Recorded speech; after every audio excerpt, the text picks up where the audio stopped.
mais sangrentas revoluções das Américas. O período armado da Revolução Mexicana foi de 1910 a 1920 e deixou cerca de 1 milhão de mortos e exilados. Homens, mulheres, crianças, camponeses, operários, militares, burgueses, fazendeiros, políticos, todos lutaram contra e a favor de um poder central que criaria o país que conhecemos hoje. Revolução Mexicana. A Revolução Mexicana começou como uma proposta de mudança política, mas essa revolução política logo envolveu outras demandas sociais, relacionadas sobretudo ao principal problema do país, que era a questão agrária. A Revolução Mexicana foi a primeira revolução social do século XX e que só pôde ser entendida a partir da experiência, por exemplo, da Revolução Russa. Era uma perspectiva geral, global, daquilo que se imaginava ser o despertar de uma nova era.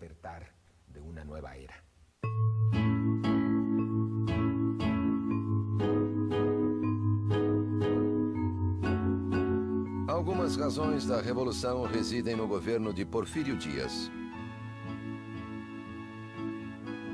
Esse general do exército mexicano foi candidato à presidência 2 vezes, em 1867 e 1871. Derrotado em ambas as ocasiões por Benito Juárez, ele decidiu optar pela força. Fracassou na primeira tentativa em 1871, mas em 1876 conseguiu tomar o poder. Assim, deu início a um novo período da história mexicana chamado Porfiriato, que duraria mais de 30 anos. A ditadura de Porfírio Dias foi um fenômeno degenerativo, pois cada vez mais e mais se consolidava não só um poder unipessoal, piramidal, como também uma série de situações de exploração e abuso vinculadas a essa estrutura de poder. Porfírio Dias governou o país ajudado por um grupo de políticos que o povo chamava de cientistas, por recorrerem a métodos racionais para a administração. Esse grupo possuía uma ideologia oposta à dos militares, que haviam ajudado Dias a tomar o poder. Porfírio Dias percebeu que para modernizar o país, para inseri-lo com êxito na economia mundial, era necessário outro tipo de pessoa, ou seja, pessoas cultas. Foi um grupo de políticos civis que hoje se chamariam tecnocratas, que conseguiu chegar até uma modernização que foi muito desigual e injusta socialmente, mas muito eficaz econômica e politicamente.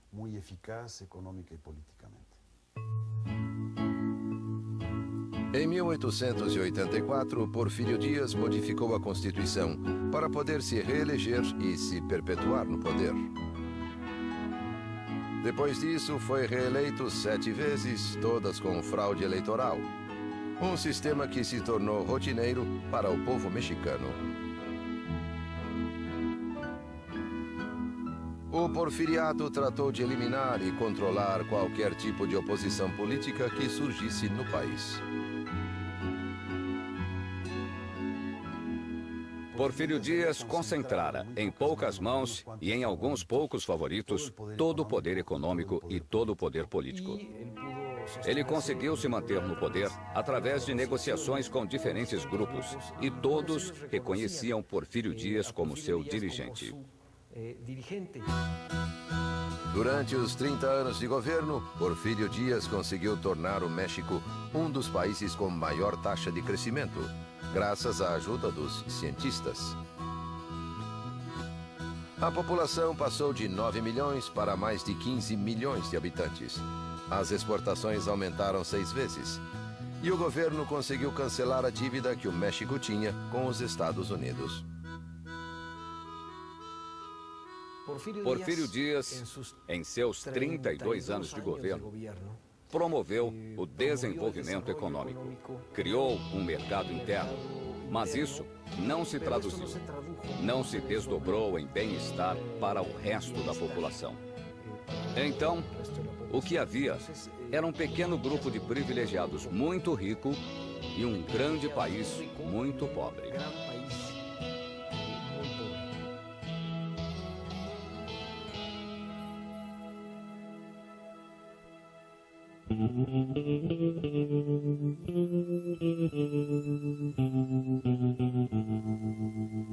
O país se dividia em regiões com qualidade diferenciada de crescimento. Ao norte, a mineração, que se dedicava a metais preciosos como ouro e prata, expandiu-se com metais não preciosos como o cobre, o chumbo e o zinco. No centro-sul, as indústrias agrícolas e têxteis cresciam bastante. E na região de Yucatán, desenvolvia-se a indústria do sisal. A economia toda crescia devido à chegada de empresas estrangeiras. As ferrovias, impulsionadas pelo capital estrangeiro, estenderam-se por todo o país, principalmente até o norte, onde ficavam as jazidas minerais. Os trilhos chegavam aos portos e, em alguns casos, cruzavam a fronteira dos Estados Unidos, um dos países interessados no México. Deram-se avanços tecnológicos e a mecanização da manufatura beneficiou a indústria agrária. Assim, as fazendas cresceram em tamanho e população. Devido à lei de desamortização das terras, as comunidades indígenas perdiam seus campos, que eram comprados a um preço muito baixo pelas fazendas. Assim, os camponeses tiveram de migrar para outras regiões para conseguir emprego ou então trabalhar para os fazendeiros em troca de casa e comida.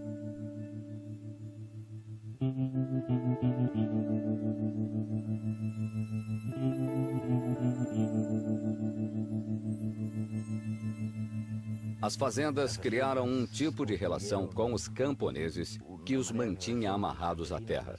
As lojas das fazendas lhes vendiam a preços fixos e a crédito de tal maneira que forçavam uma estrutura de alto consumo. O direito de greve não existia.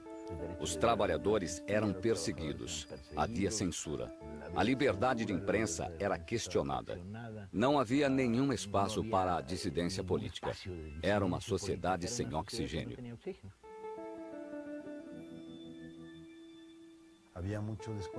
Havia muita insatisfação. E então se empregou muito um grupo armado chamado Os Rurais, uma polícia específica para o campo. Sempre que um fazendeiro se queixava de que havia um camponês rebelde, vinham os rurais, prendiam-no e levavam-no como soldado.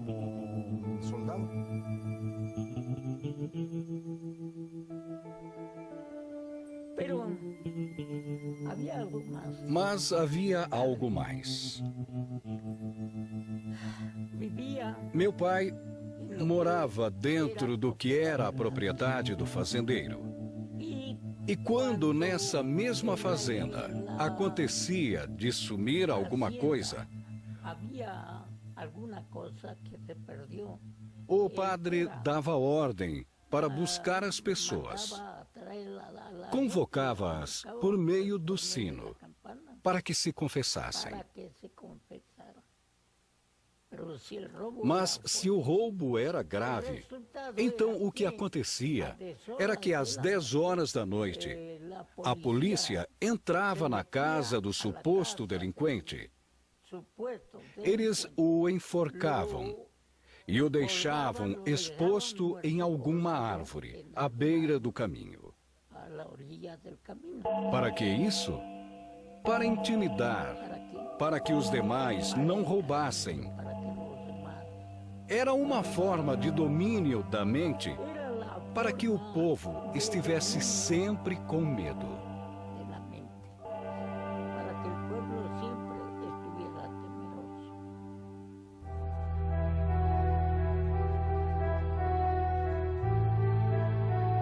Dessa forma, o país se polarizou entre uma classe trabalhadora dominada e uma classe rica e poderosa.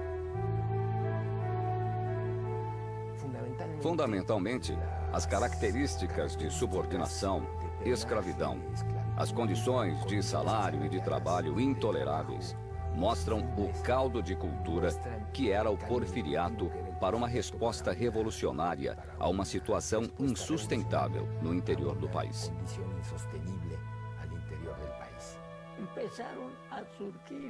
E começaram a surgir homens muito valentes.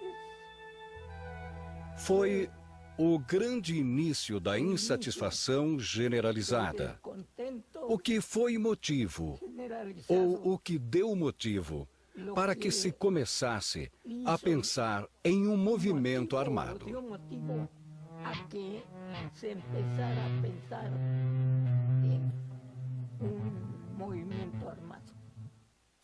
Se vangloriava de manter o México unido e em paz.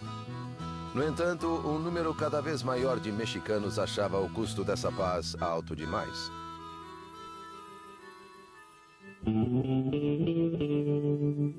Os primeiros a passar da crítica à ação foram os irmãos Flores Magón, políticos e jornalistas naturais de Oaxaca.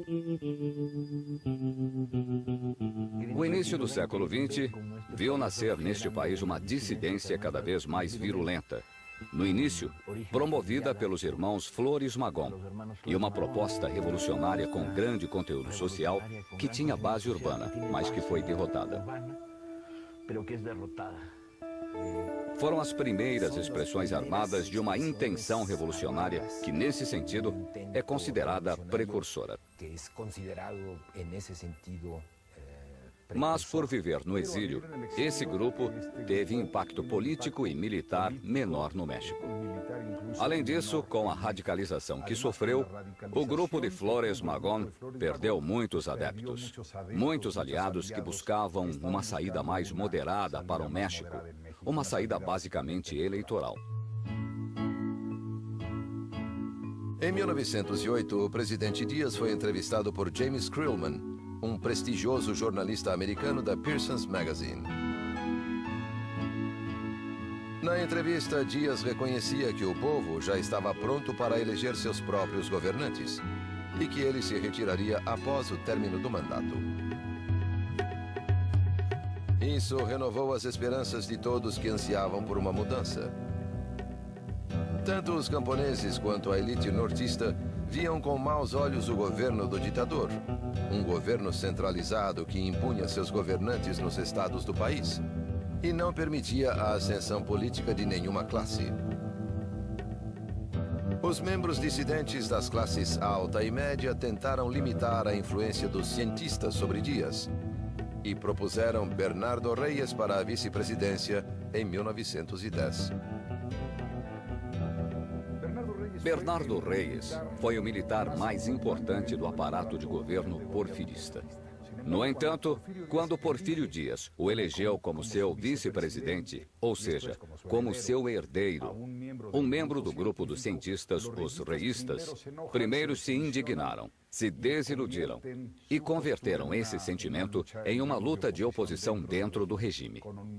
Com o passar do tempo, eles foram se radicalizando, até que em 1908, 1909, representavam a principal oposição ao governo de Porfírio Dias. Porém, o mais importante é que Reyes passou de seu principal aliado militar, o chefe nato do exército porfirista, e se converteu em um adversário eleitoral muito importante. Porfírio Dias, vendo o grande apoio que Reyes recebia da classe média, negou-se a aceitá-lo como candidato e o enviou em missão militar à Europa, um exílio disfarçado que Reyes podia aceitar ou recusar. Bernardo Reyes aceitou uma comissão que Porfírio Dias lhe impôs para estudar assuntos militares na Europa. Foi uma reação óbvia da parte de Porfírio Dias, pois temia equivocadamente que Reyes fosse seu principal inimigo, a maior ameaça.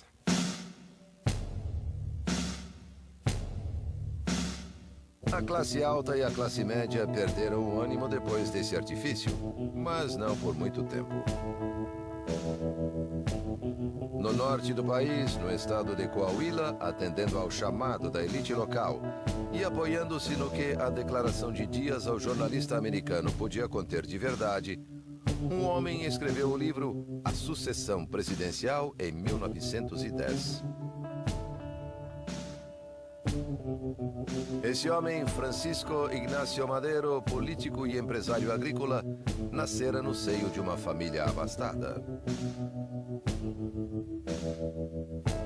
Madero pertencia à família que talvez fosse a mais rica do México e a mais moderna.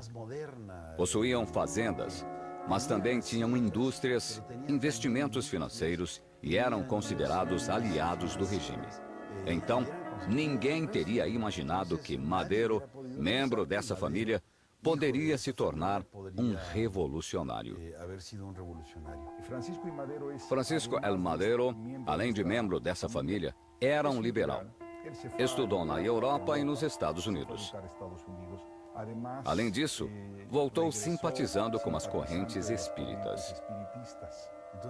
Então Madero, durante uma experiência mediúnica, escreveu a frase: "Amarás ao próximo como a ti mesmo."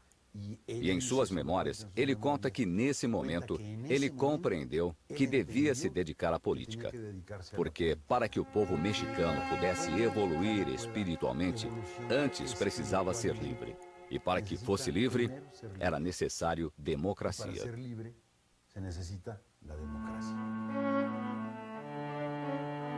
Depois das declarações de Dias e da publicação de seu livro, Madero criou um partido anti-reeleicionista para concorrer com o presidente Dias, que já mudara de ideia e voltara a se candidatar às eleições. O partido de Madero recebeu o apoio dos reístas desiludidos.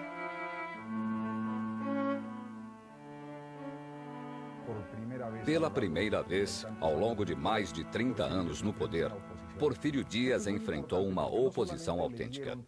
Isso é muito importante, porque não somente aumentou o número de opositores à reeleição, como surgiram quadros que provinham do setor político, quadros que tinham experiência. Então, deixou de ser um movimento de uma sociedade civil inexperiente, alheia ao processo político. E combinaram viajar por diversos pontos do país, atravessar o território nacional para organizar clubes contrários à reeleição. E entre 1905 e 1909, ele estabeleceu contato com as pessoas independentes de todos os estados. Foi despertando muita simpatia. Madero era uma pessoa de baixa estatura, de voz estridente e, contudo, tinha um forte carisma. Estava sempre acompanhado da esposa. Tinha uma rede de pessoas com as quais trocava cartas, buscando apoio para poder se organizar nacionalmente em 1909. Francisco Madero queria conseguir para seu estado a autonomia local que o governo central negava ao impor os governadores a partir da Cidade do México. Uma vez conquistada a autonomia, Madero pretendia alcançar o poder político. No início, Porfírio Dias pensou que Madero não lhe causaria problemas e que com as eleições fraudadas ganharia facilmente. Mas o adversário continuava conquistando adeptos. E quando passou pela cidade de San Luis Potosí, o governo decidiu prendê-lo sob a acusação de insuflar a rebelião e desacatar as autoridades. Estando na prisão, Madero não poderia ser eleito. Madero permaneceu na prisão e se deu conta de que pacificamente, por meios legais, não conseguiria nada. E assim, Madero começou a pensar em como se rebelar.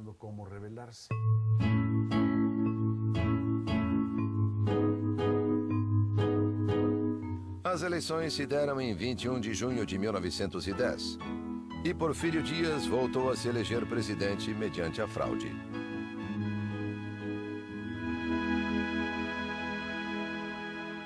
Essas eleições foram a prova de que não havia saída política e eleitoral contra a ditadura porfiriana.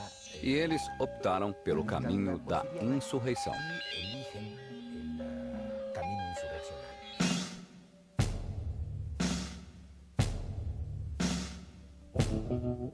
Madero conseguiu escapar da prisão e cruzou a fronteira para se refugiar na cidade de San Antonio, no Texas.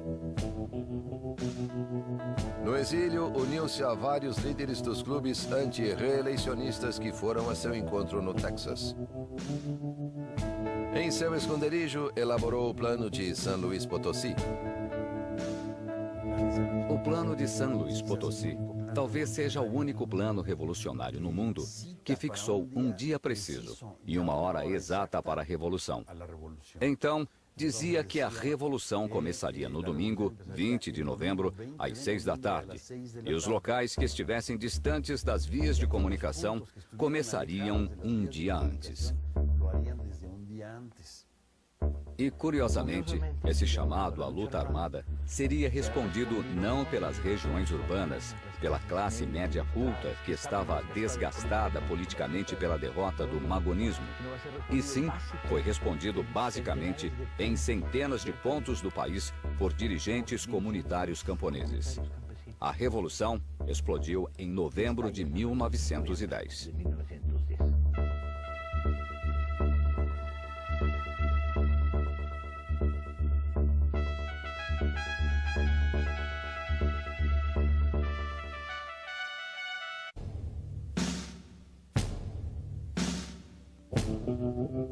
Desde a entrevista que Porfírio Dias concedera a Krillman, os ânimos no país haviam mudado. Após a fraude nas eleições de 1910, a esperança de que o ditador entregaria o poder pacificamente começou a se esvair. Nos Estados Unidos, Francisco Madero enviou cópias do plano de San Luis a todos os clubes políticos anti-reeleicionistas para que juntos conquistassem a vitória. Madero fez um chamado às armas, e quem atendeu o seu chamado não foram seus antigos simpatizantes, os membros do Partido Nacional anti-reeleicionista. Os que aceitaram seu chamado foram grupos rurais concentrados em certa região do país que tinham outros objetivos. Interessava-lhes menos a não reeleição de Porfírio Dias que a obtenção da terra. Vários movimentos que se opunham ao antigo regime aderiram ao plano de San Luis. Entre eles, o grupo de Francisco Pancho Villa e Pascual Orozco, no norte do país, e o grupo de Emiliano Zapata, no centro-sul. Então, podemos dizer que Emiliano Zapata foi um camponês, mas realmente não era um camponês dos mais pobres. Ele era alguém que havia obtido algum sucesso, um rancheiro de classe média, e penso que isso o ajudou a se transformar em um líder. Ele também viajava bastante, transportava mercadorias entre diferentes povoados e tinha amplos contatos. Isso o ajudou quando começou a Revolução.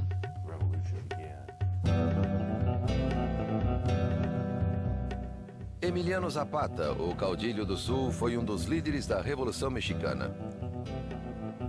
Nasceu em San Miguel Anenecuilco, distrito de Ayala, no estado de Morelos. Já em setembro de 1909, os anciões que compunham o conselho regente de seu povoado haviam admitido que não eram capazes de sair da crise iniciada pela lei de desamortização que havia causado a perda de suas terras. Entregaram o poder a Zapata, que foi eleito presidente da Junta da Defesa das Terras. A partir de então, ele estudou os documentos que garantiam o direito dos povoados às suas terras e se transformou em dirigente agrícola de Morelos.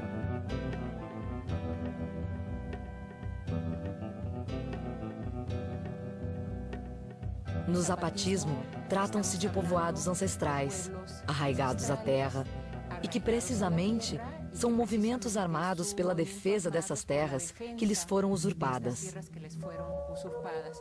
Zapata queria que os povoados vivessem em paz. Como disse John Womack, Zapata fez uma revolução para que as coisas continuassem iguais, para que não se transformassem.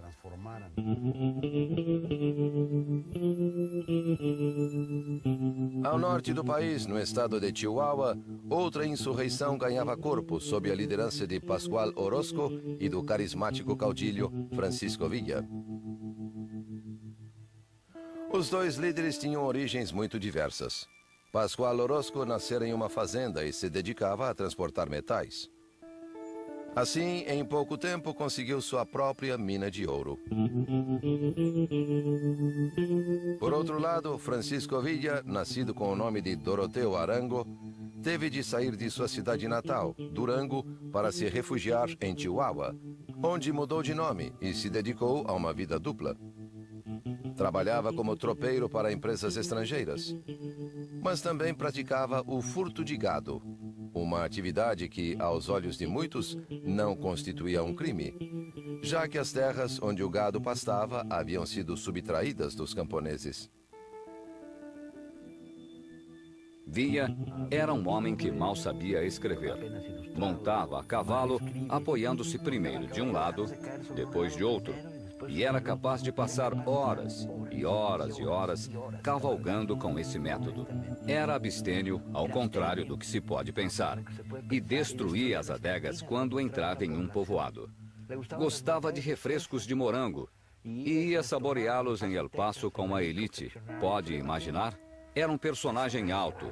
Nós o imaginamos em preto e branco e achamos que era moreno. Mas era o que no México se chama güero de rancho. Tinha cabelo castanho cacheado. Entrava com suas cartucheiras e dizia: 2 refrescos de morango. Era um personagem singular. Os viístas eram um movimento com maior diversidade social. E era justamente isso que Pancho Villa representava. O zapatismo era um movimento de classe com um objetivo muito mais claro, resumido por terra e liberdade. Pancho Villa nunca escrevia o que queria. Não era tão claro. Os historiadores discutem até que ponto ele queria fazer a reforma agrária. Até que ponto lhe importavam vários aspectos da reforma social. A semelhança era que os dois tinham ligações com as pessoas das classes mais baixas. Ambos eram líderes populares. Na história da Revolução, eles são os que foram mais mitificados, de certo modo. Perto da data marcada no plano de São Luís, Madero cruzou a fronteira e voltou ao México. Em 20 de novembro, ocorreram vários conflitos em diferentes estados do país, como Chihuahua, Coahuila, Veracruz, Morelos e Guerrero. Foi a faísca que desencadeou a Revolução Mexicana.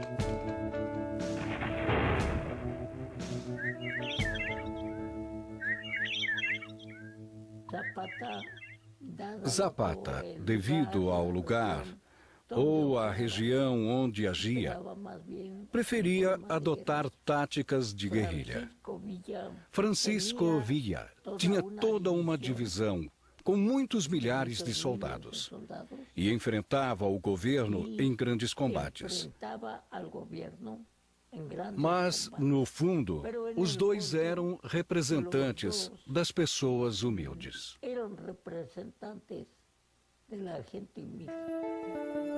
Conforme surgiam notícias de grupos revolucionários que tinham sucesso, a insatisfação social que existia tanto na classe baixa quanto na média, claro, e também boa parte da classe alta, começou a se manifestar, e elas foram se unindo.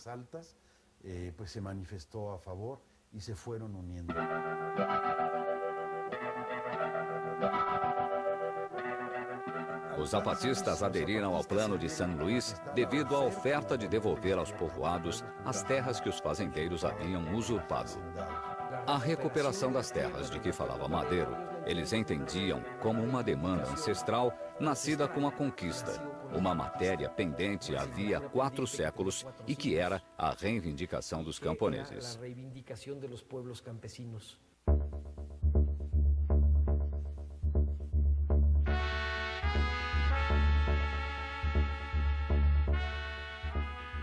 Todos os chefes das forças revolucionárias de Morelos se reuniram e nomearam Emiliano Zapata chefe supremo do Movimento Revolucionário do Sul, que depois passou a se chamar Exército Libertador do Sul. Assim, a figura e o poder de Zapata foram estabelecidos. Era o chefe de uma das zonas de guerra mais estratégicas, por estar próximo à Cidade do México, centro do poder político, e por ter acesso às vias de entrada e saída do Distrito Federal. No norte do país, a insurreição ganhou força especialmente em Chihuahua, sob o comando de Villa e Orozco. Por onde Villa passava, desmontava as estruturas oligárquicas, ou destruindo-as, como no caso de Chihuahua e Durango, ou as obrigando a pagamentos constantes de direitos de exploração. Sempre com a contradição de que o Norte não podia romper com os Estados Unidos porque eram sua base material. A Revolução no México se deu em um país em que não havia fábricas de munição. Portanto, para dar um tiro, a bala sempre tinha que vir de outro lugar. E assim foi preciso criar uma rede de contrabando. E durante vários momentos houve um bloqueio armamentista. A rede de contrabando era imensa. Durante vários meses, os revolucionários enfrentaram o exército de Díaz, até que Villa e Orozco atacaram e tomaram Ciudad Juárez, contrariando as ordens de Madero. A tomada de Ciudad Juárez foi a batalha mais importante de toda a luta militar antirreeleicionista contra Porfírio Díaz. O destino do país dependia de várias insurreições armadas pequenas, mas de uma só batalha ao norte, no extremo do país, na fronteira. Parece absurdo que uma revolução se definisse na periferia e não no centro, não é mesmo? Mas foi assim.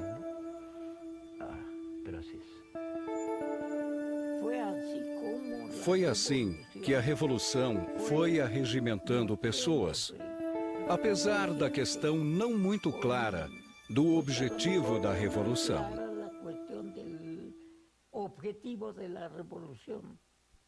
Mas devia-se ao repúdio pela forma com que os fazendeiros e seus capatazes tratavam o povo. Após a tomada de Ciudad Juárez, em pouco tempo os adversários do regime ditatorial conquistaram Chihuahua e Baja Califórnia, regiões do norte do país, e a zona costeira de Veracruz. Os madeiristas começaram uma guerra de guerrilha que aos poucos se tornou uma guerra de concentração. E mesmo que fugissem antes que chegasse o Exército Federal, aos poucos reuniram forças suficientes para travar batalhas com o Exército Federal. Em Torreón, derrotaram-no em 15 de maio. Em Cuautla, derrotaram-no e se aproximaram de Cuernavaca e do Distrito Federal. Haviam tomado Água Prieta, Iguala também, até que o Exército Federal foi totalmente ultrapassado.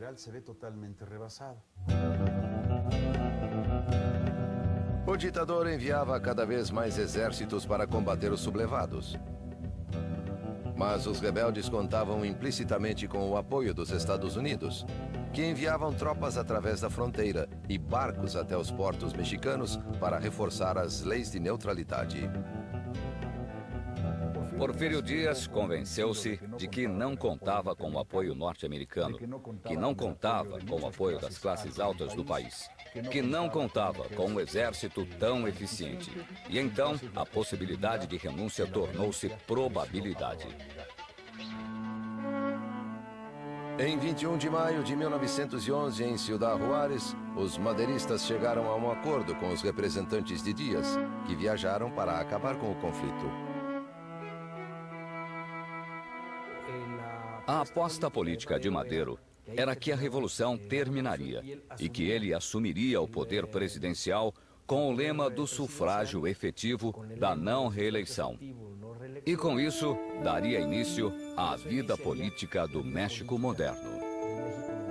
Para Madero, o pior que lhe podia ocorrer a México era outra revolução. Para Madero, o pior que poderia acontecer com o México seria outra revolução, porque uma revolução sempre é feita por alguém e os revolucionários sempre cobram da pátria seus serviços muito caros.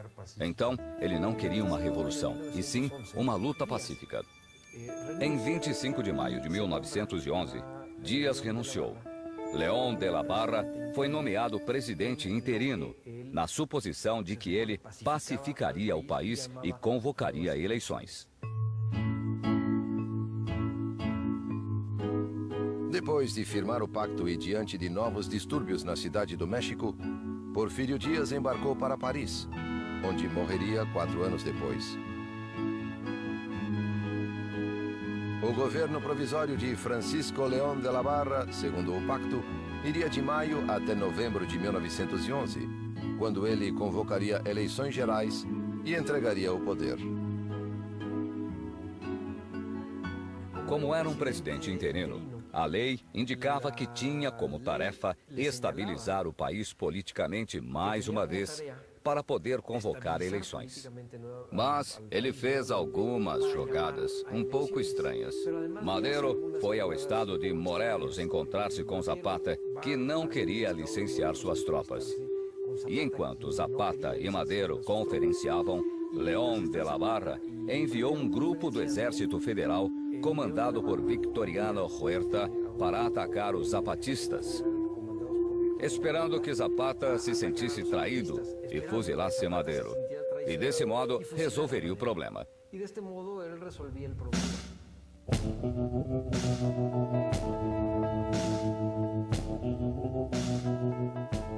O Exército Federal, a mando de Victoriano Huerta, formou um cerco ao redor de Villa de Ayala, onde estavam os rebeldes. Emboscados, esperaram que Zapata se rendesse e depusesse as armas, como pedia Madero.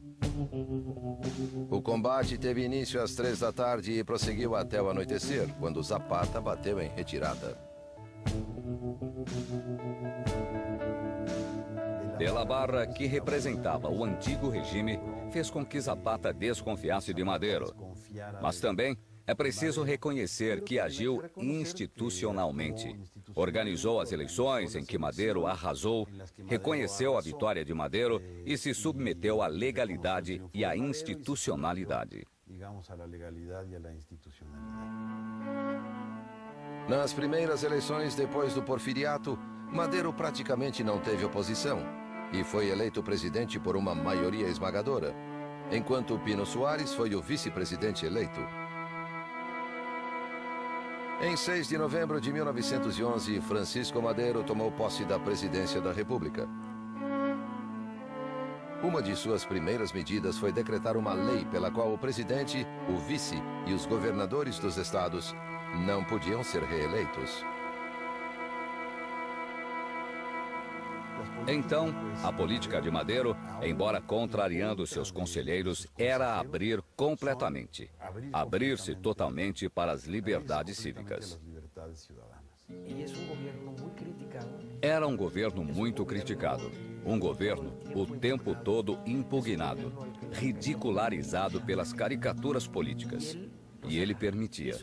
E isso causou muitos problemas do ponto de vista simbólico, porque sua presidência começou realmente a perder força. O governo de Madero sofria o assédio da imprensa, da oposição legislativa e da permanente conspiração dos porfiristas, que com seus cargos no governo e seu poder econômico faziam oposição ao presidente. Madero recebia, por um lado, as queixas dos fazendeiros contra os camponeses, que chamavam de usurpadores. E, por outro lado, as reclamações dos camponeses, encabeçadas pelos antigos líderes dos exércitos revolucionários, principalmente Emiliano Zapata, que pediam, agora mais do que nunca, a autonomia local e o governo de seus estados. Zapata estava convencido de que, se o presidente quisesse, teria devolvido aos povoados as terras que haviam perdido para as fazendas, para os fazendeiros. No entanto, Madero disse a Zapata que a questão precisava passar por um processo legal. Não podia ser da noite para o dia, nem por um ato de autoridade justamente ditatorial, ignorando as leis. Não era isso que Madero propunha. Bem, Madero queria que Zapata entregasse as armas. Mas que mudança oferecia? Que mudança estava realizando? Então Zapata e seus homens subiram as montanhas do estado de Puebla. E foi lá que eles elaboraram o Plano de Ayala.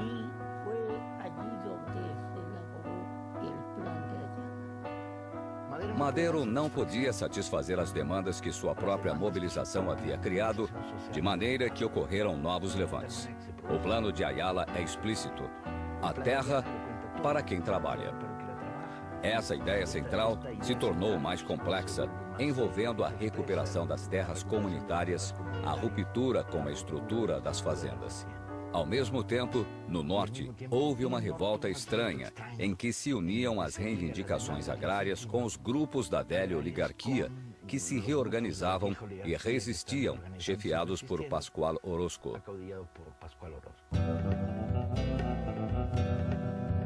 Acossado pelas forças de Zapata ao sul e por Pascual Orozco ao norte, Madero lançou mão do último recurso que lhe restava: o Exército Federal.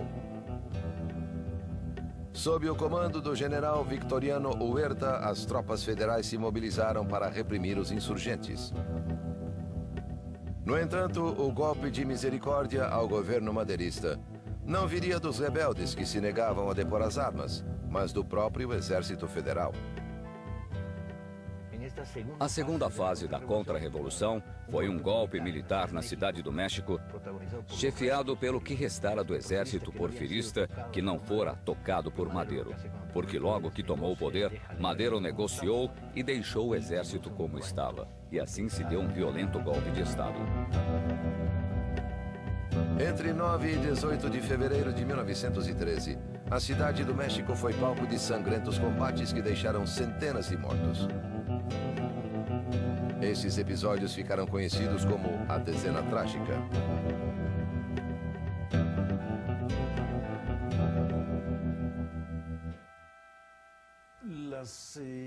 As forças que apoiavam a rebelião de Bernardo Reyes tomaram a Citadela, um lugar onde havia instalações militares no centro da Cidade do México, na assim chamada Dezena Trágica.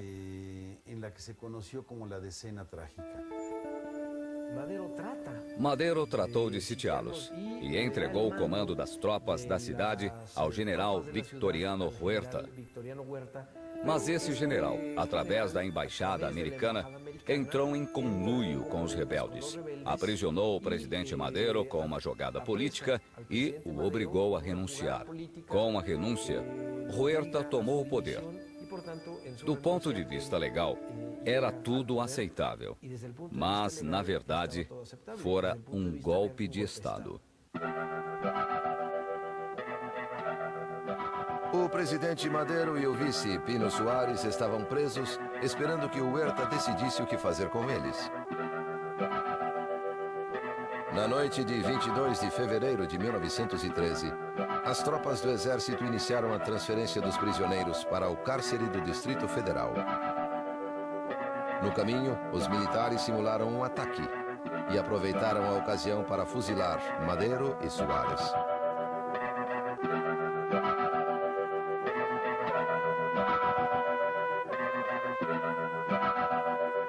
A Cidade do México e a imprensa celebraram esse assassinato planejado por Huerta, o novo presidente da nação.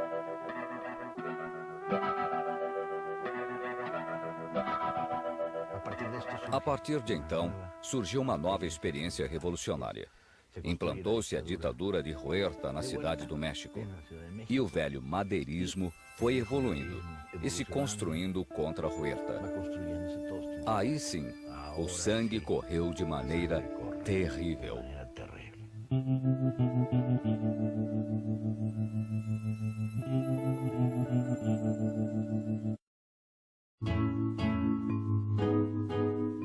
medida que foi ganhando forma, o governo de Victoriano Huerta mostrou que sua política era igual à do antigo regime de Porfirio Díaz em termos econômicos e agrários. Huerta pediu empréstimos ao exterior, mas em vez de usá-los para impulsionar a economia do país, que estava em queda desde o início da Revolução, grande parte desse capital foi destinada ao exército, para aumentar seu poderio e assim enfrentar as rebeliões que se anunciavam.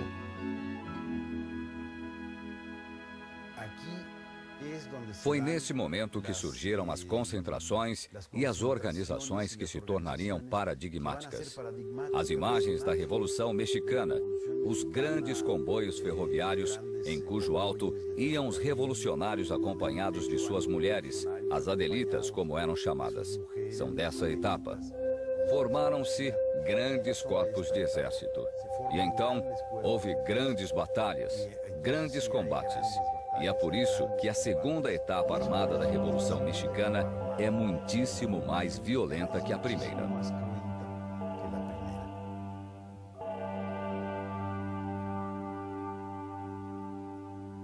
Foi quando surgiram as figuras que seriam chave nesse processo revolucionário. Um obscuro governador em Coahuila, Venustiano Carranza, um dos poucos governadores que mantiveram a legalidade madeirista. Villa, em Chihuahua, que se tornou a força hegemônica, reunindo dezenas de guerrilhas. Álvaro Obregón e a pequena burguesia sonorense com uma ampla frente de classes. E essas forças começaram a avançar militarmente contra o velho exército, agora da ditadura, na fase mais violenta da Revolução.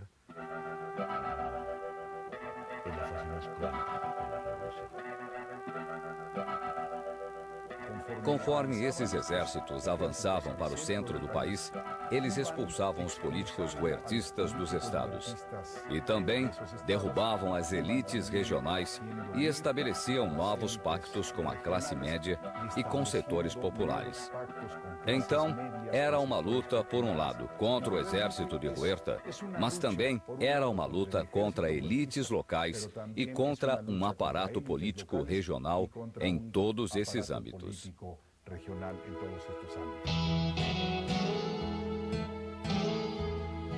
Victoriano Huerta teve de enfrentar graves problemas militares, como a oposição zapatista no sul e as milícias de Francisco Villa em Chihuahua. No noroeste do país, o governador de Coahuila, Venustiano Carranza, ganhava cada vez mais importância entre os revolucionários.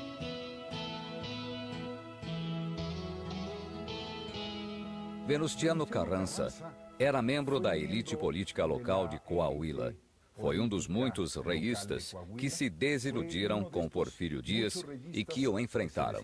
E isso dá uma importante característica à Revolução Mexicana. Não podemos pensar que a Revolução Mexicana foi uma luta estritamente popular, unicamente com bases camponesas. Não.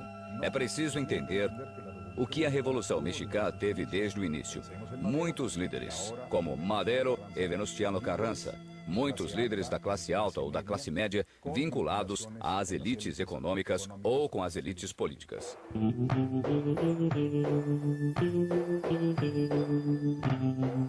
A partir do estado de Morelos, Zapata trocava cartas com Villa para organizar a derrota de Huerta.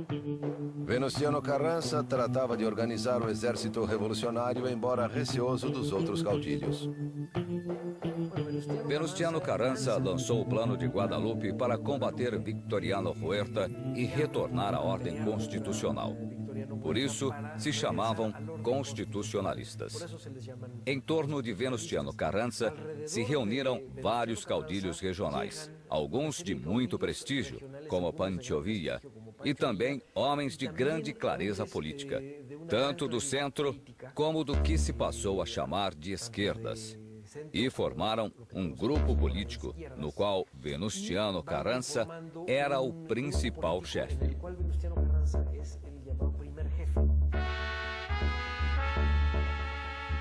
Carranza conseguiu atrair Villa para suas fileiras, apesar do caráter rebelde e insubmisso do líder nortista. Zapata, por sua vez, nunca reconheceu Carranza e continuou a travar sua luta contra Huerta no sul. Enquanto a atividade zapatista afetava diretamente a cidade do México, no norte os constitucionalistas conseguiam importantes vitórias contra Huerta e avançavam para o centro do país. Os constitucionalistas de Carranza contavam com o apoio de outro ator político fundamental na região, os Estados Unidos da América.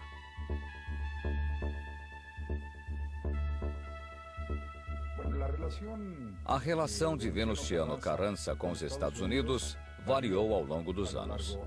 Em um primeiro momento, em 1913, os Estados Unidos viam Venustiano Carranza como líder de um movimento que controlava política, social e militarmente o norte do país.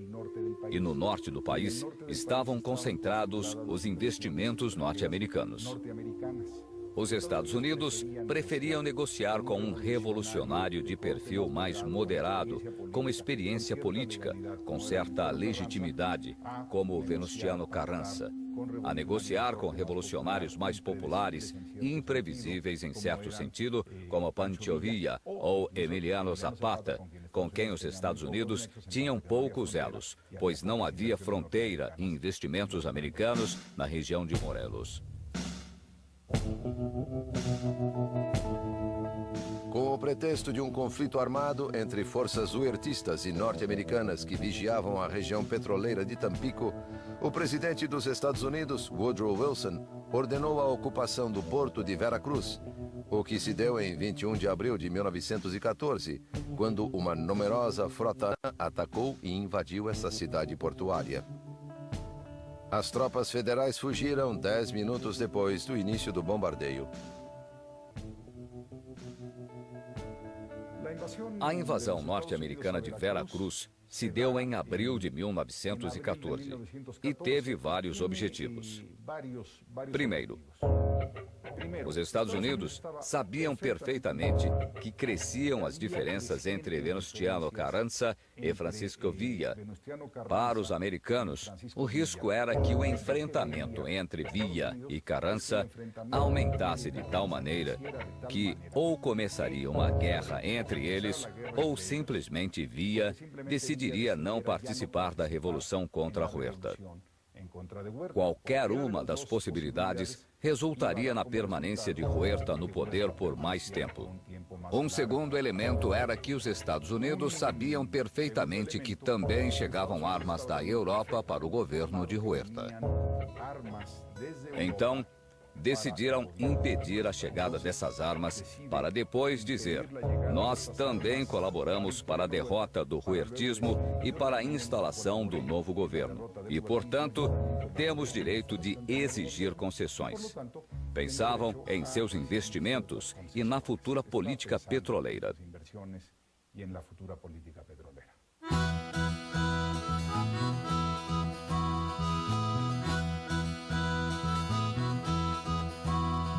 A política agrária de Emiliano Zapata continuava viva em Morelos, pois não havia sido sufocada pela repressão exercida pelo poder central. Ao mesmo tempo, Pancho Villa e sua divisão do norte intensificavam as ações armadas.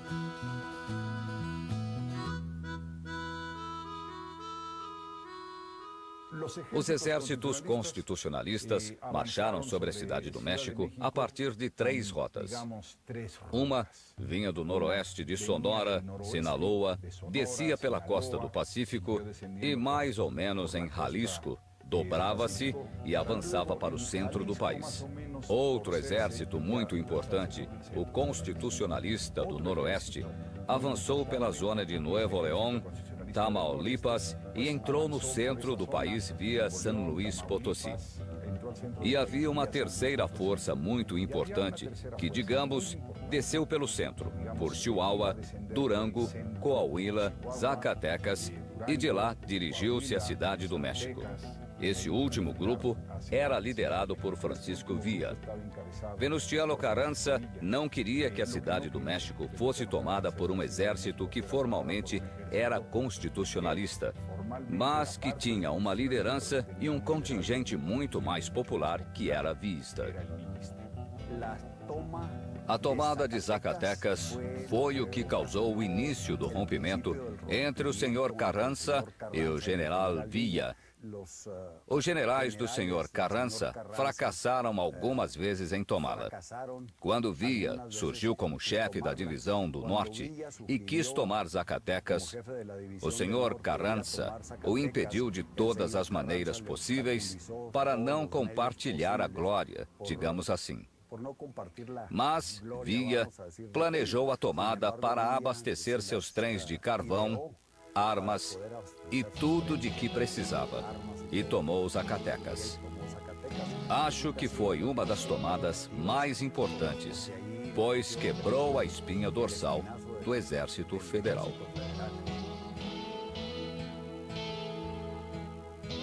Apesar das dissidências e desconfianças que existiam entre os diferentes líderes revolucionários, as ações convergentes dos exércitos de Carranza e Villa no norte e das guerrilhas zapatistas no sul acabaram encurralando o governo de Huerta, que finalmente fugiu em 14 de julho de 1914. Carranza marchou sobre a cidade do México e em 20 de agosto os constitucionalistas ocuparam a cidade e deram início a uma nova etapa do processo revolucionário.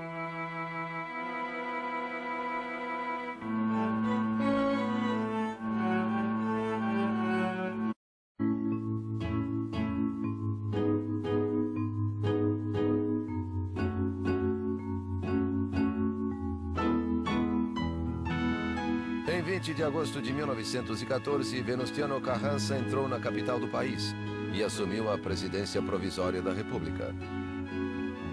Assim, cumpria-se o plano de Guadalupe e aparentemente terminava a guerra. No dia seguinte, Carranza enviou o general Álvaro Obregón a Chihuahua para negociar com Pancho Villa o reconhecimento de seu governo. Com os zapatistas, assumiu uma posição semelhante à de Madero. Exigiu submissão incondicional.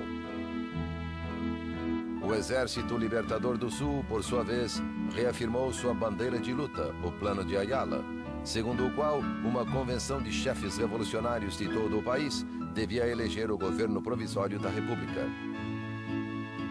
A posição de Villa e Zapata era uma ofensa para Carranza e já anunciava os conflitos futuros.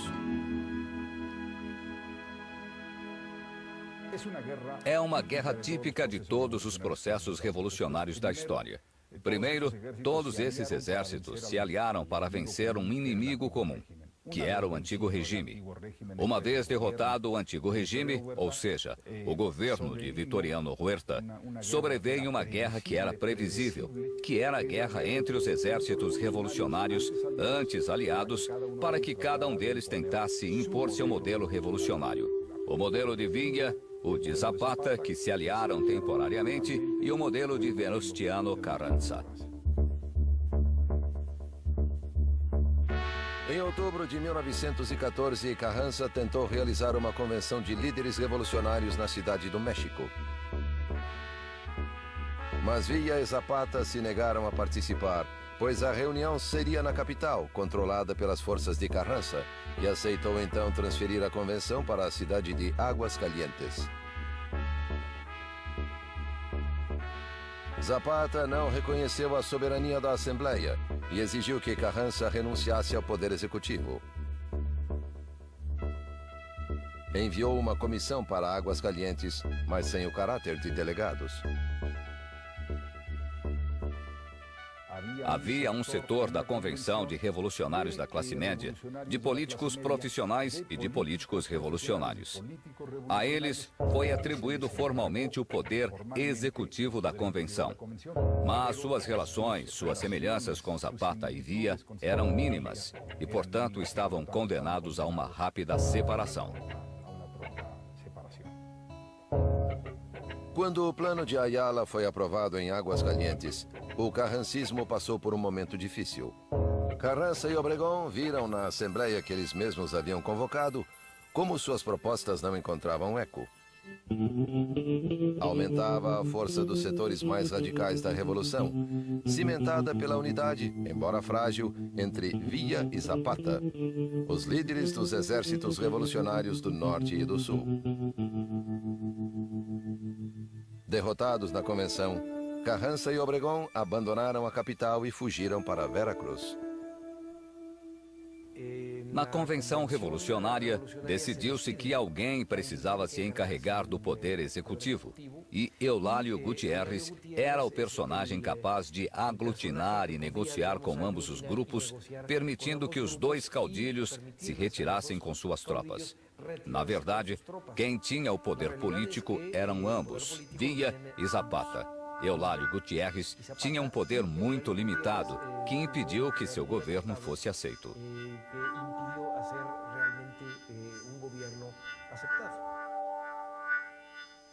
O período que vai de junho a dezembro de 1914 são meses interessantíssimos na Cidade do México. Porque ao longo desses 4 ou 5 meses, a cidade passava temporadas nas mãos dos constitucionalistas, depois vieram os exércitos da Convenção, com Villa e Zapata. Não havia uma autoridade organizada na cidade.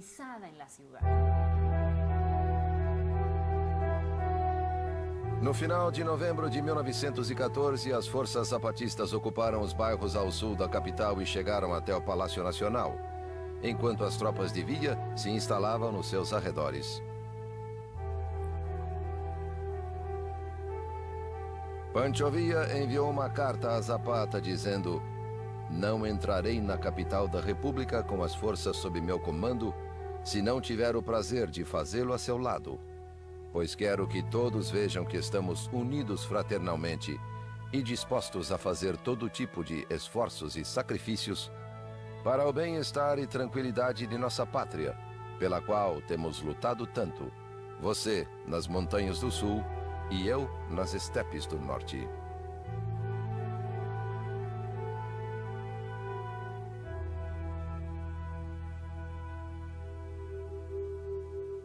Na Cidade do México, o novo presidente provisório Eulálio Gutierrez assumia o poder.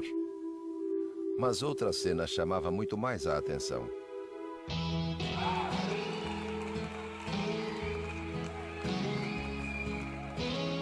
O povo da capital recebeu o general Francisco Villa e deram vivas quando, pela estrada de Cuernavaca, surgiu a comitiva do general Emiliano Zapata.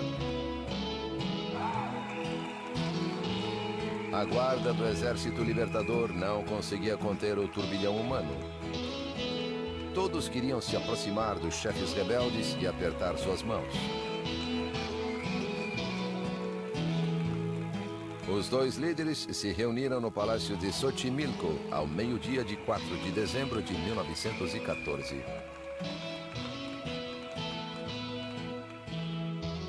As alianças entre Zapata e Villa e suas brigas com outros políticos da classe média na convenção são facilmente explicáveis. Eles reconheciam que eram inexperientes em política. Encontraram-se nos arredores da Cidade do México no final de 1914 e a conversa foi impressionante. Disseram que preferiam ficar nos acampamentos. Preferiam a vida revolucionária. Chegaram a dizer que não gostavam de andar em plataformas sobre as calçadas. Queriam dizer de modo metafórico que não estavam capacitados para organizar um governo. Quando Villa e Zapata entraram na Cidade do México, tiraram essa fotografia tão famosa na cadeira presidencial. Não sabiam o que fazer com ela e foram embora. Zapata para Morelos e Villa com seus exércitos. Houve um acúmulo de acidentes nos processos históricos que não torna simples o motivo de não quererem o poder. Quando sentaram na cadeira presidencial, foi para rir e zombar dela, daquele símbolo do poder. Mas aquela não era a cadeira presidencial. Era uma poltrona, parte da velha tradição das poltronas dos palácios que começaram com o Império. Zapata e Villa podiam ter sido dois grandes governantes. Não havia ambição neles, ambição pessoal.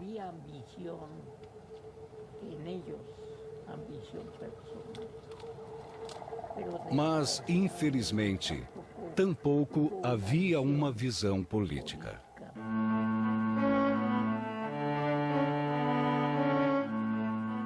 A Apesar de eleito com o apoio de Villa, Eulálio Gutiérrez deu início a uma nova traição, ao conspirar a favor de Carranza e Obregón.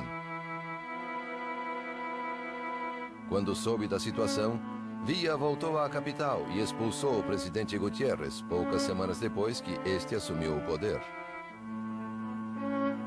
No início de 1915, parecia que Villa e Zapata haviam vencido a disputa.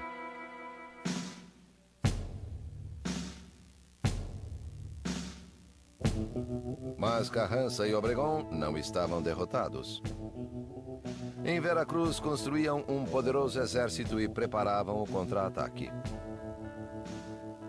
Teve início a penúltima fase da Revolução Mexicana, a dos convencionistas contra os constitucionalistas, ou de Villa e Zapata contra Carranza, para simplificar.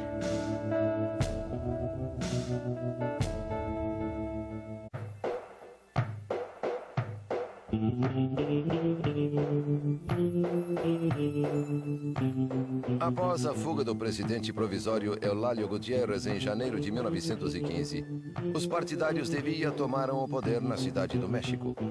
Tudo indicava que o destino da revolução estava nas mãos de Villa e Zapata.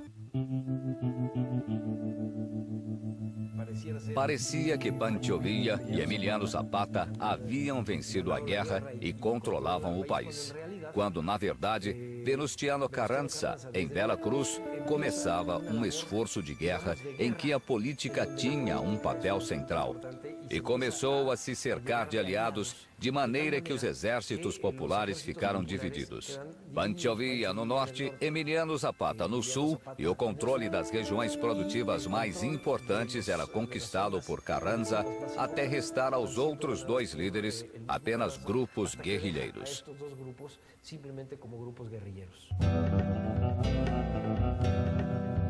O principal general de Carranza, Álvaro Obregón, iniciou uma campanha no norte do país, com o objetivo de destruir o exército de Villa. As operações militares duraram meses e trouxeram consequências nefastas para a população, que suportava 5 anos de guerras contínuas. Com o passar do tempo, deixaram de produzir. A indústria açucareira estava destruída. O nível de produção caiu profundamente. A população também caiu, mas não tão rápido. Houve, na época, escassez de alimentos. Os soldados de Carranza chegavam aos povoados e queimavam as reservas de milho ou assassinavam as pessoas.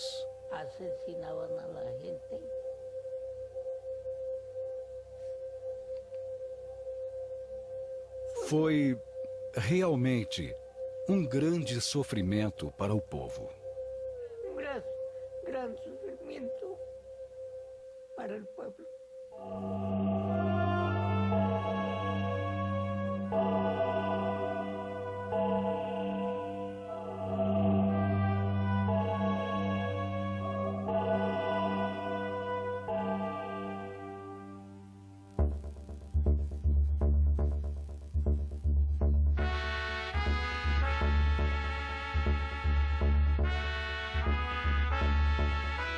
O presidente dos Estados Unidos, Woodrow Wilson, pediu aos revolucionários que fizessem as pazes em nome do povo mexicano.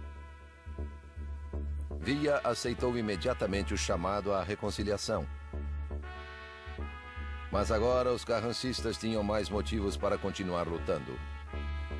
Seu exército chegava a 100 mil homens, superando em número os 40 mil villistas e os 20 mil zapatistas que continuavam a lutar. Entre abril e julho de 1915, o exército de Carranza derrotou o de Villa em Celaya, Guanajuato, León e Águas Calientes. Aqui, em Água Prieta, em Sonora, na fronteira com o Arizona, o governo americano permitiu o transporte de tropas federais para combater o general Villa em Água Prieta. Do lado americano, lançavam refletores para o lado mexicano, de onde vinham as forças de Villa, e foi uma derrota total. Houve uma grande hostilidade contra o general Villa, porque o estavam atrapalhando. Estavam contra ele. Os americanos mudaram.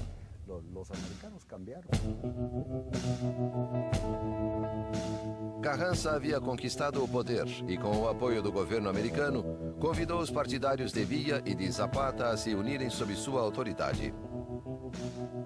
Ambos os líderes se negaram a depor as armas e a luta continuou.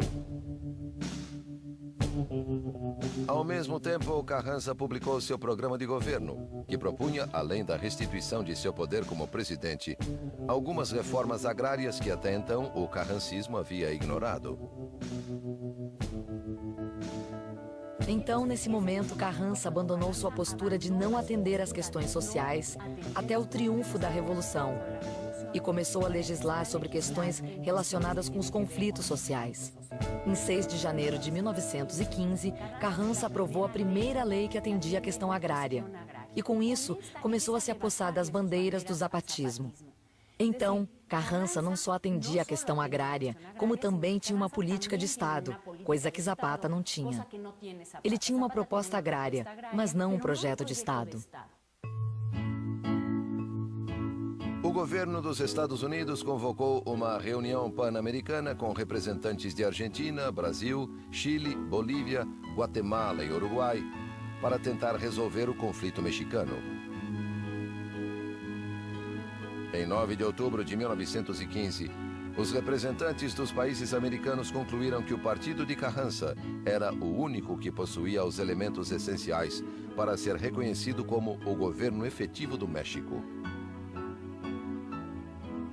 Com essa legitimação internacional, o governo de Carranza era sancionado, enquanto os exércitos de Villa e Zapata eram reduzidos nominalmente a simples rebeldes. Carranza chegou ao poder efetivamente em 1915 porque suas forças conseguiram vencer Pancho Villa nas grandes batalhas que decidiram a Revolução. Zapata não ajudou em nada. Houve muita discussão sobre de quem era a culpa. Villa não enviou armas e Zapata não lutou. As razões da vitória de Carranza são múltiplas e complexas: políticas, econômicas, sociais e militares. Carranza programou as atividades de seu exército. Primeiro disse: vamos vencer o villismo, que é o grande inimigo em termos militares, e deixemos os zapatistas para uma segunda etapa. Carranza contava com pelo menos 2 ou 3 exércitos. Villa apenas com sua divisão do norte, que ele considerava indivisível. Então, quando Villa foi obrigado a lutar em várias frentes, a eficiência militar de seu exército desmoronou. Carranza chegou ao poder porque Villa e Zapata não cooperaram devido à ajuda americana e porque tinha um general melhor. O melhor líder militar não era Carranza, e sim o general Obregón, porque sempre lia sobre estratégia. Era um homem mais culto. Ele gostava de aplicar as táticas da Primeira Guerra Mundial. Mas outro aspecto importante da abordagem de Carranza e Obregón era a habilidade de construir alianças. Eram mais hábeis que Zapata e que Villa.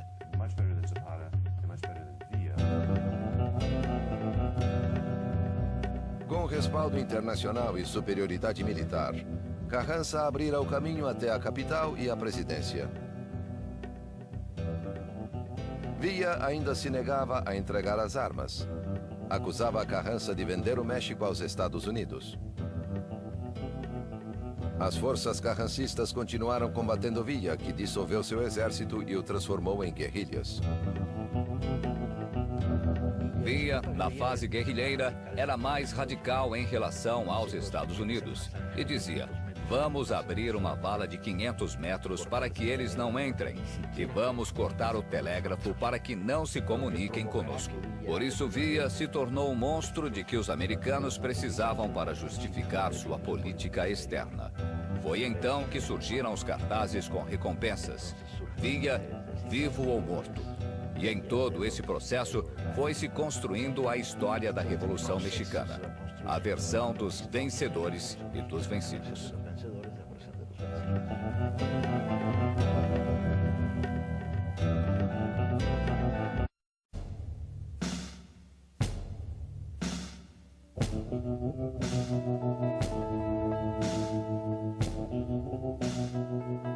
No final de 1916, Carranza organizou uma convenção para reformar a Constituição, com o fim de legitimar seu mandato. Os legisladores também queriam terminar com as brigas entre as diferentes facções revolucionárias, para que não continuassem a cobrar a vida de grandes protagonistas da Revolução Mexicana.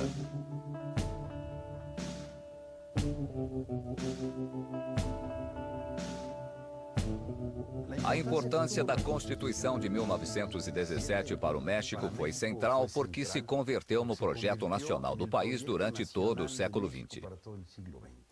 A Constituição de 1917 é a Carta Magna. Foi discutida por vários grupos alinhados com Carranza, mas que traduziam os interesses das distintas facções revolucionárias. Los intereses de las distintas facciones revolucionarias.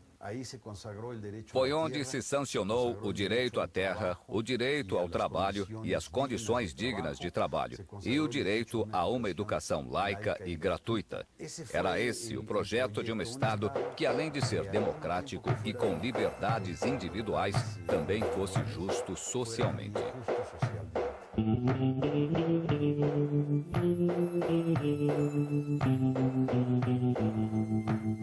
Promulgada a nova Constituição, Carranza convocou eleições e saiu vencedor. Em 1º de maio de 1917, prestou juramento como o novo presidente.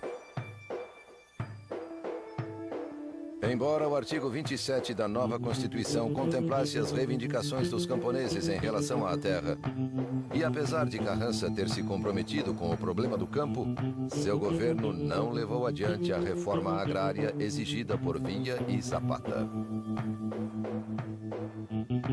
Durante seu mandato, Carranza devolveu mais terras aos fazendeiros do que aos camponeses. Por isso, Villa e Zapata continuaram sua luta de guerrilha contra o poder central, embora em condições cada vez mais desfavoráveis.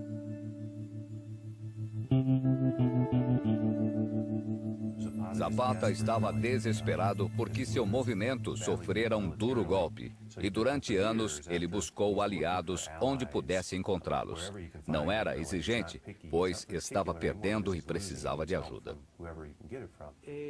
E nesse contexto, um dos possíveis candidatos à sucessão de Carranza na presidência era Pablo González, o encarregado de perseguir Zapata no estado de Morelos. Pablo González tinha um subordinado que se chamava Jesús Guajardo, que fingiu rebelar-se contra Carranza para ir ao norte, buscar armas e apoiar Zapata. Zapata não sabia o que fazer. Alguns de seus homens diziam para não fazer nada.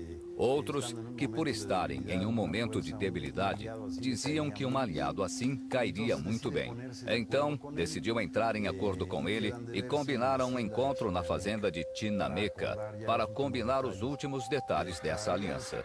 Zapata foi confiante à fazenda. Quando estava chegando, soldados postados em todos os lados dispararam contra ele e o assassinaram à traição.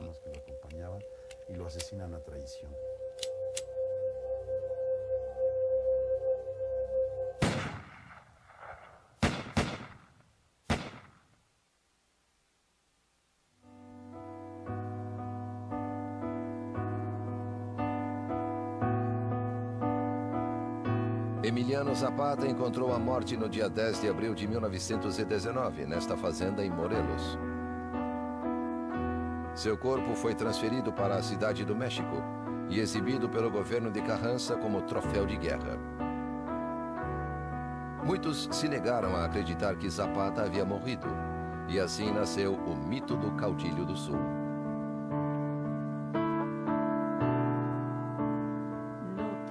Não tem a menor importância esclarecer quem morreu. Se Zapata, o verdadeiro Zapata, ou alguém que tomou seu lugar. Eu digo isso pelo seguinte motivo. Porque para o povo do México, para o povo de Morelos, a grandeza de Zapata está acima, muito acima, de detalhes históricos. Muy por encima de detalles históricos. Mas o problema mais grave de Carranza era a eleição de seu sucessor. O general Álvaro Obregón, que durante a Revolução esteve muito próximo do presidente, afastou-se do governo de Carranza e construiu uma fortuna com a exportação de produtos para preparar sua campanha eleitoral à presidência em 1920.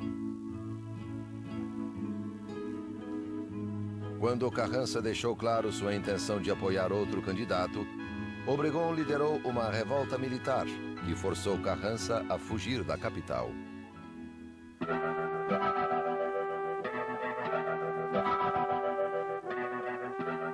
Em 21 de maio de 1920, os rebeldes encontraram Carranza em uma localidade do estado de Puebla e o mataram.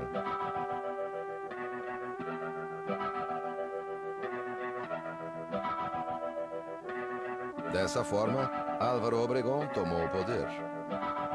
Um dos apoios cruciais que recebeu para chegar ao governo foi dos sobreviventes do exército zapatista. Os distintos grupos armados zapatistas começaram a negociar com Álvaro Obregón de maneira que, quando da queda de Carranza, eles apoiaram Obregón e entraram com ele na cidade do México. E o presidente Obregón aceitou o discurso zapatista como parte do discurso de seu governo revolucionário. Aproveitou-se de Emiliano Zapata ser um dos mártires da Revolução, um dos homens mais puros da Revolução. Es uno de los hombres más puros de la revolución.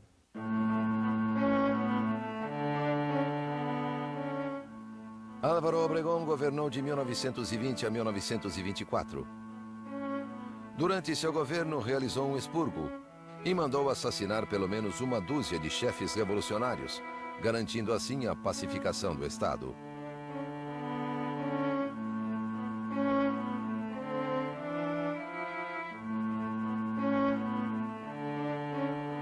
Junto a seu futuro sucessor, Plutarco Elías Calles, Obregón começou a tramar a eliminação do último grande líder revolucionário, Pancho Villa, o caudilho do norte, que já havia abandonado as armas.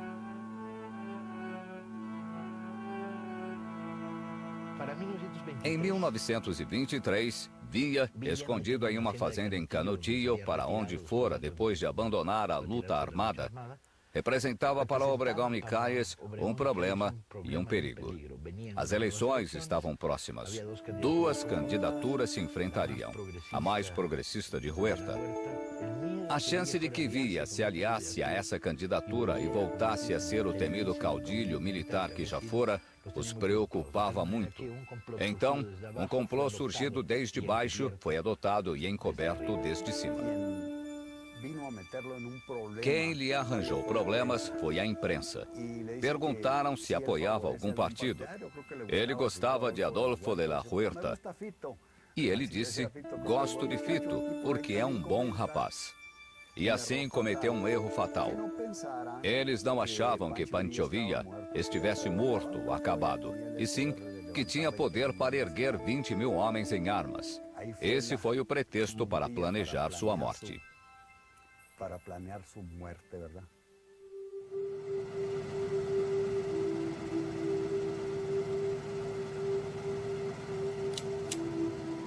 Por meio de uma emboscada organizada pela polícia secreta, Obregón mandou matar Pancho Villa a tiros. Era a tarde do dia 20 de julho de 1923.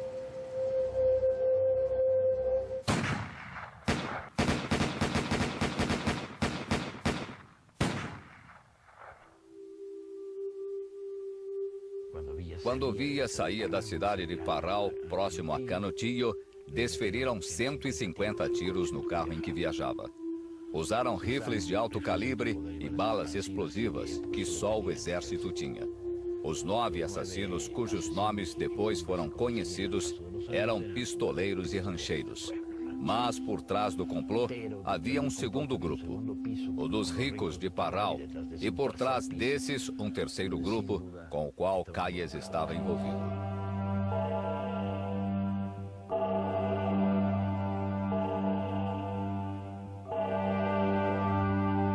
Com o desaparecimento físico dos grandes caudilhos, a revolução em 1923 estava esgotada. Houve a tentativa da rebelião de la Huertista de 23, uma tentativa confusa que misturava forças conservadoras e reacionárias, mas que foi derrotada. No momento em que esse processo culminou, o saldo da Revolução Mexicana era de 1 milhão de mortos. Uma constituição mais ou menos progressista, mas também uma vitória das forças conservadoras do espectro revolucionário e uma sensação de que a revolução não chegara onde devia ter chegado e não havia cumprido o programa que havia abraçado.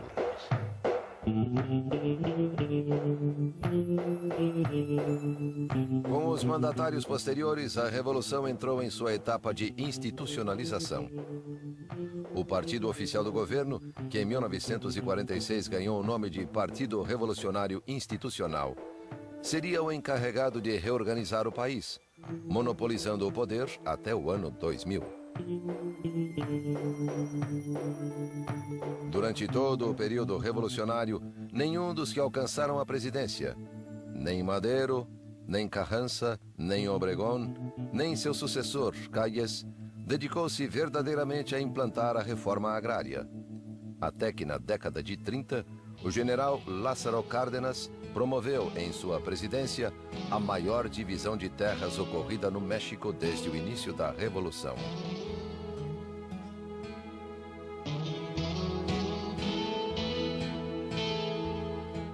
Depois de assassinados, os antigos caudilhos revolucionários, como Emiliano Zapata e Francisco Villa, se transformaram primeiro em mitos e depois em heróis nacionais da grande família revolucionária, utilizados pelo Estado para obter coesão social e identidade nacional.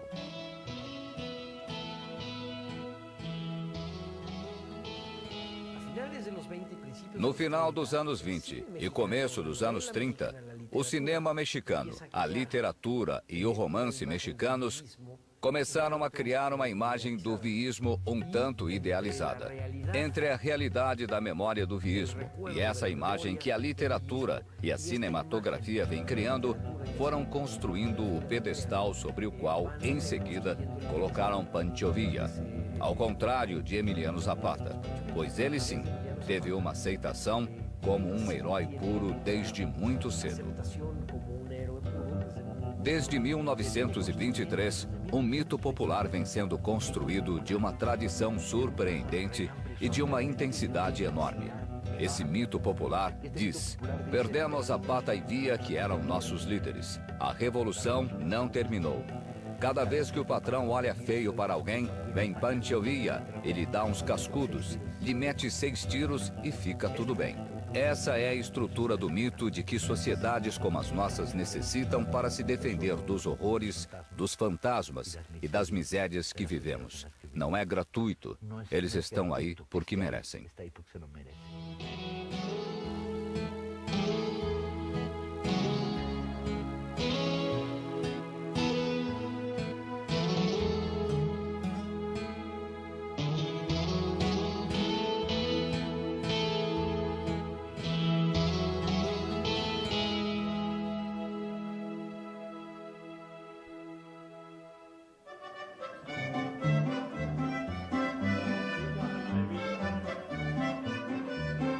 A etapa armada da Revolução durou quase 10 anos. A perda de vidas humanas alcançou cifras enormes. Entre 1,5 milhão e 3 milhões de pessoas, incluindo baixas em combate, desaparecidos e mortos devido à fome e doenças. Segundo algumas estimativas, a economia mexicana só começou a se recuperar nos anos 40.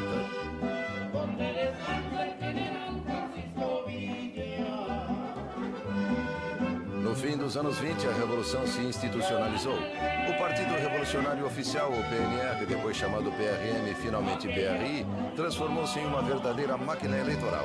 Na verdade, tratava-se de um sistema partidário único. A possibilidade de ter eleições limpas, uma das principais bandeiras revolucionárias desde a época de Madero, transformou-se em realidade apenas no ano 2000.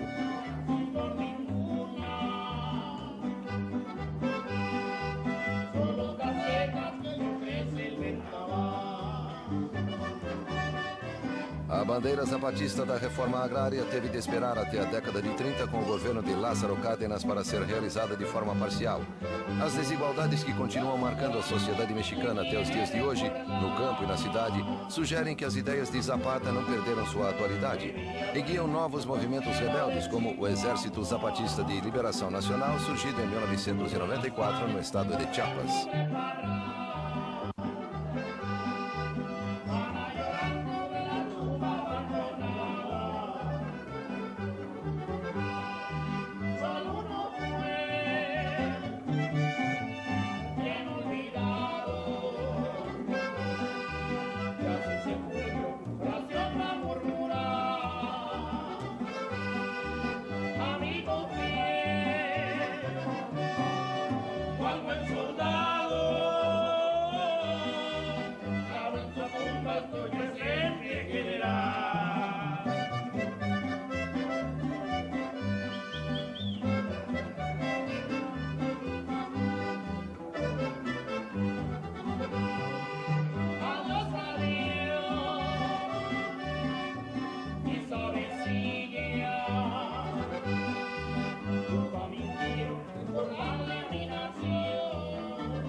Econômica e politicamente.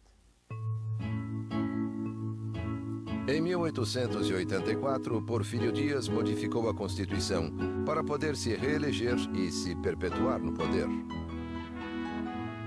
Depois disso, foi reeleito 7 vezes, todas com fraude eleitoral. Um sistema que se tornou rotineiro para o povo mexicano. O porfiriato tratou de eliminar e controlar qualquer tipo de oposição política que surgisse no país. Porfírio Dias concentrara em poucas mãos e em alguns poucos favoritos todo o poder econômico e todo o poder político. Ele conseguiu se manter no poder através de negociações com diferentes grupos e todos reconheciam Porfírio Dias como seu dirigente. Durante os 30 anos de governo, Porfírio Dias conseguiu tornar o México um dos países com maior taxa de crescimento, graças à ajuda dos cientistas. A população passou de 9 milhões para mais de 15 milhões de habitantes. As exportações aumentaram 6 vezes. E o governo conseguiu cancelar a dívida que o México tinha com os Estados Unidos. Porfírio Dias, em seus 32 anos de governo, promoveu o desenvolvimento econômico, criou um mercado interno, mas isso não se traduziu, não se desdobrou em bem-estar para o resto da população. Então, o que havia era um pequeno grupo de privilegiados muito rico e um grande país muito pobre.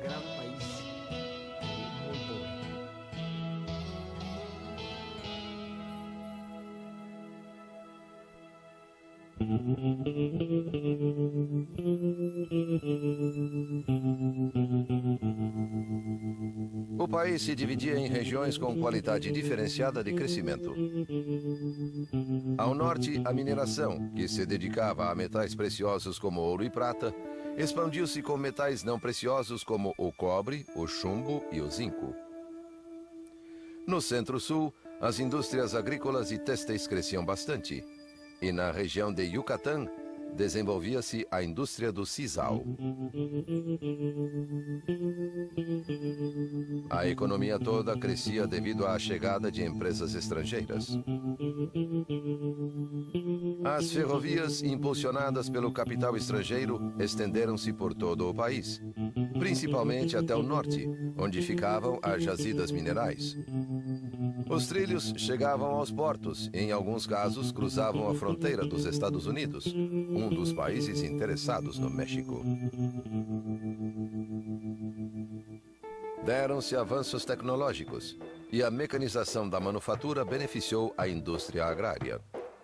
Assim, as fazendas cresceram em tamanho e população.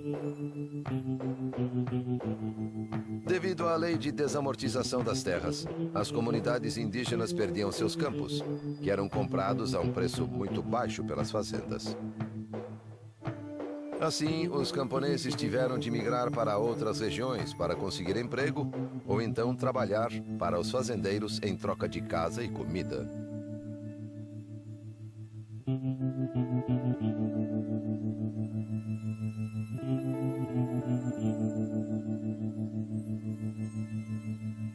As fazendas criaram um tipo de relação com os camponeses que os mantinha amarrados à terra.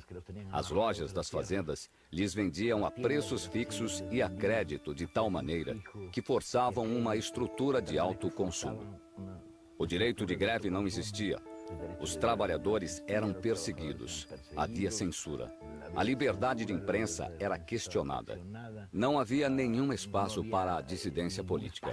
Era uma sociedade sem oxigênio.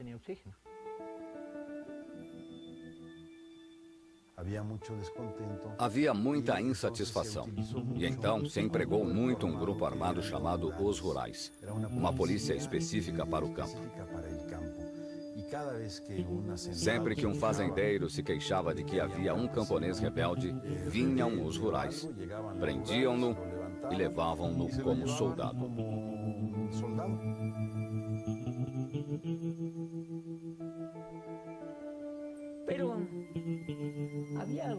Mas havia algo mais. Meu pai morava dentro do que era a propriedade do fazendeiro. E quando nessa mesma fazenda acontecia de sumir alguma coisa, o padre dava ordem para buscar as pessoas. Convocava-as por meio do sino para que se confessassem. Mas se o roubo era grave, então o que acontecia era que às 10 horas da noite, a polícia entrava na casa do suposto delinquente. Eles o enforcavam e o deixavam exposto em alguma árvore, à beira do caminho. Para que isso? Para intimidar, para que os demais não roubassem. Era uma forma de domínio da mente para que o povo estivesse sempre com medo.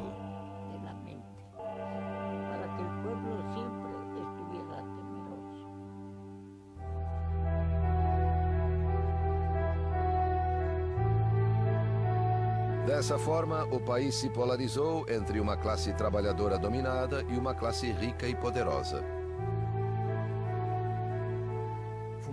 Fundamentalmente, as características de subordinação, escravidão, as condições de salário e de trabalho intoleráveis mostram o caldo de cultura que era o porfiriato para uma resposta revolucionária a uma situação insustentável no interior do país.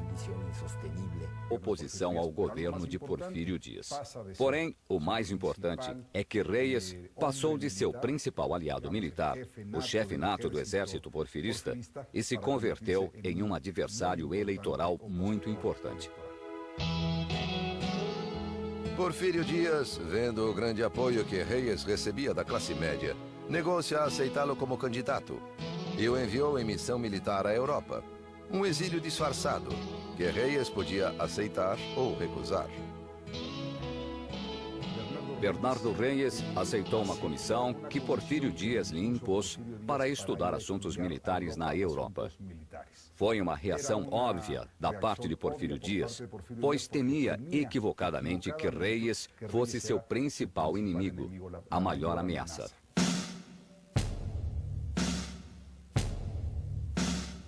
A classe alta e a classe média perderam o ânimo depois desse artifício, mas não por muito tempo. No norte do país, no estado de Coahuila, atendendo ao chamado da elite local e apoiando-se no que a declaração de Dias ao jornalista americano podia conter de verdade, um homem escreveu o livro A Sucessão Presidencial em 1910. Esse homem, Francisco Ignacio Madero, político e empresário agrícola, nascera no seio de uma família abastada. Madero pertencia à família que talvez fosse a mais rica do México e a mais moderna. Possuíam fazendas, mas também tinham indústrias, investimentos financeiros e eram considerados aliados do regime. Então, ninguém teria imaginado que Madero, membro dessa família, poderia se tornar um revolucionário. Francisco El Madero, além de membro dessa família, era um liberal. Estudou na Europa e nos Estados Unidos. Além disso, voltou simpatizando com as correntes espíritas. Então Madero, durante uma experiência mediúnica, escreveu a frase: "Amarás ao próximo como a ti mesmo." E em suas memórias, ele conta que nesse momento, ele compreendeu que devia se dedicar à política. Porque para que o povo mexicano pudesse evoluir espiritualmente, antes precisava ser livre. E para que fosse livre, era necessário democracia.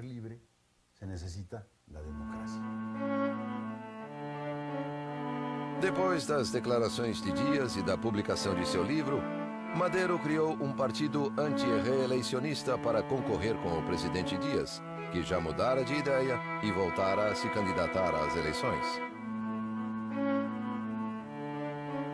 O partido de Madero recebeu o apoio dos reístas desiludidos.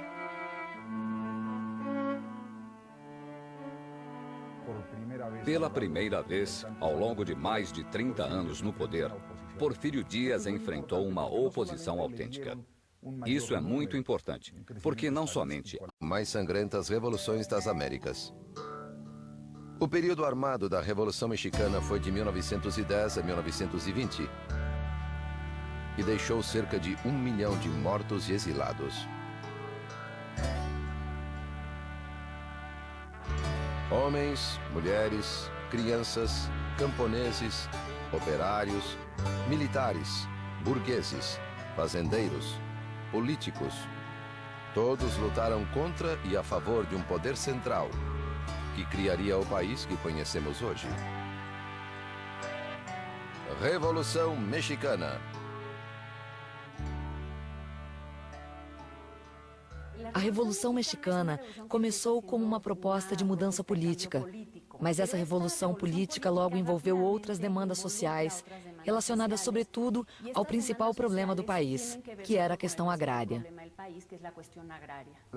A Revolução Mexicana foi a primeira revolução social do século XX e que só pôde ser entendida a partir da experiência, por exemplo, da Revolução Russa. Era uma perspectiva geral, global, daquilo que se imaginava ser o despertar de uma nova era.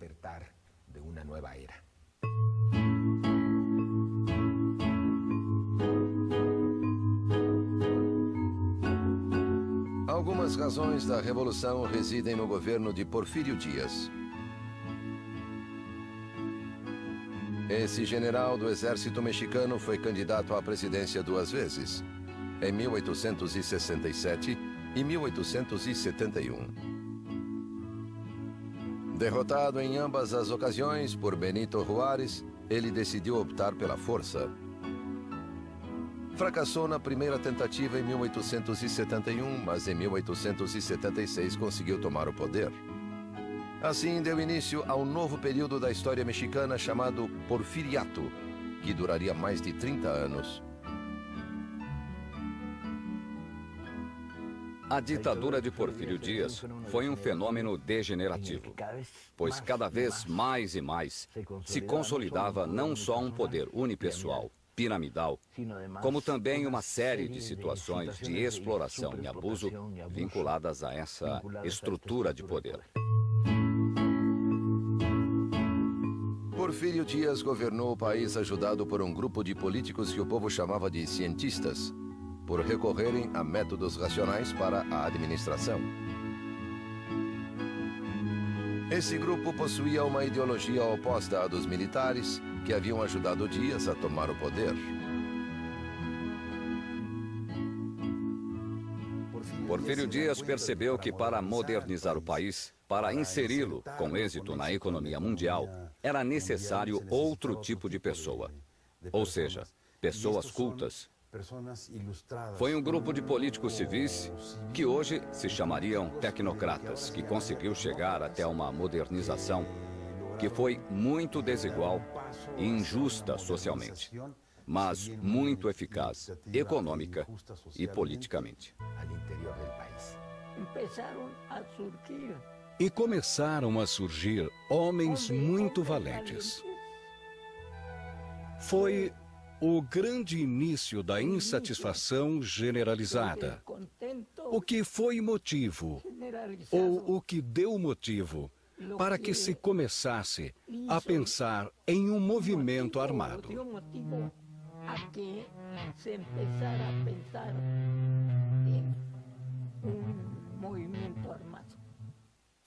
Se vangloriava de manter o México unido e em paz. No entanto, um número cada vez maior de mexicanos achava o custo dessa paz alto demais.